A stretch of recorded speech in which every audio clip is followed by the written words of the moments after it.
Welcome to this presentation about the investigations function of the Office of the Public Guardian. We'll talk about how we protect adults at risk, how we respond to allegations of abuse, neglect or exploitation, and the critical role we play in preventing elder abuse across Queensland. Before we begin, I would like to acknowledge the traditional owners on the land on which we meet today and pay my respects to their elders past, present and emerging. I also extend that respect to any Aboriginal and Torres Strait Islander people joining. Here's an outline of the presentation. We'll start with who we are and why investigations are such an important part of our work. We'll look closely at elder abuse, the types of abuse and common warning signs. We'll explore how we address financial abuse, how the banking sector can help, the process we follow in investigations, possible outcomes, referral pathways, and finally how to request an investigation. The Office of the Public Guardian is an independent statutory body established under the Public Guardian Act of 2014. Our investigations function protects the rights and interests of adults with impaired decision-making capacity. We investigate allegations of abuse, neglect or exploitation, always working in line with the adult's rights, views and preferences. The purpose of OPG investigations is simple: to protect adults with impaired decision-making ability from harm. We ensure their rights, views and preferences are respected and acted on. We also look at whether current decision-making arrangements are unsuitable or unsafe, and we intervene where necessary to safeguard vulnerable adults. Elder abuse is a major focus of our work.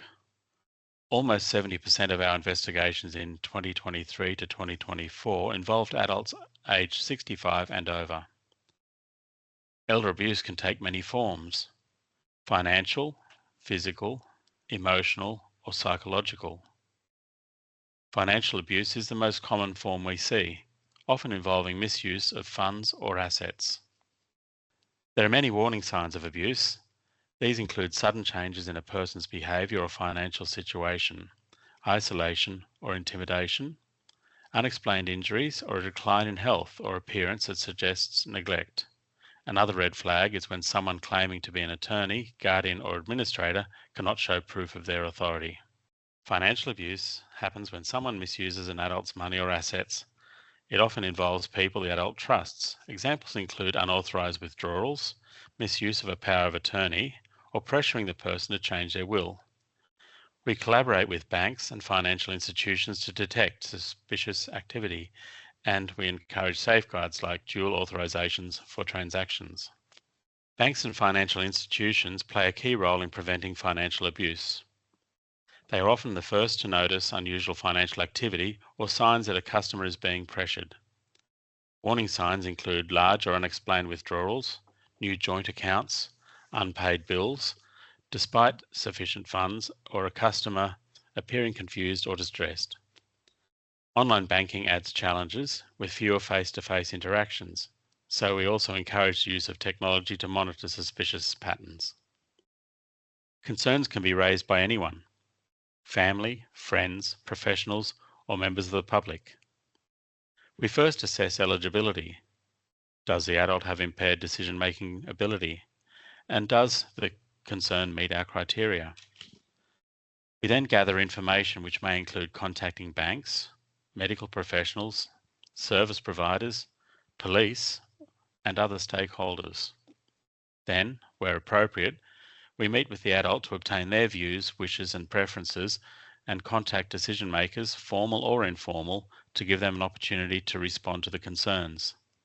Finally, we prepare the report and propose protective action where required. There are several possible outcomes from an investigation. Allegations may be unsubstantiated, in which case no action is taken. We may apply to QCAT for a guardian or administrator to be appointed, or seek directions from QCAT. We may suspend an attorney if necessary. Sometimes formal advice may be issued and education provided to decision makers. Alternatively, OPG can impose a period of supervision during which certain actions must be undertaken. We don't work in isolation. If issues fall outside our role, we refer to other services. These include the Queensland Police Service in emergencies, the Elder Abuse Helpline, legal services, mediation and counselling, and advocacy organisations. If you want to request an investigation, you need to submit a request an investigation form on the OPG's website. When you fill out the form, include the person's full name, address and date of birth. Provide any information about their impaired decision-making ability, such as observations or medical reports. And clearly outline your concerns. Dot points work well. The clearer information, the faster we can act. For more information or to raise a concern, please contact the Office of the Public Guardian. You can reach us by phone, email or through our website, and complaints can be made directly to our complaints team. We look forward to working with you to prevent abuse and to promote the rights and interests of those we serve.